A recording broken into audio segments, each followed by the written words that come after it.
What's the weather like where you are? Here in Maryland, we're seeing our first snow. When the weather is bad in the United States, we ask, are you going out in that? That meaning bad weather. Are you going out in that? You can respond, yeah, it is pretty nasty out, but I have to go to work.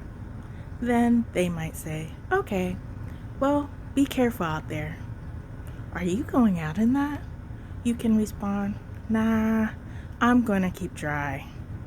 Nah is a very informal way to say no or definitely not.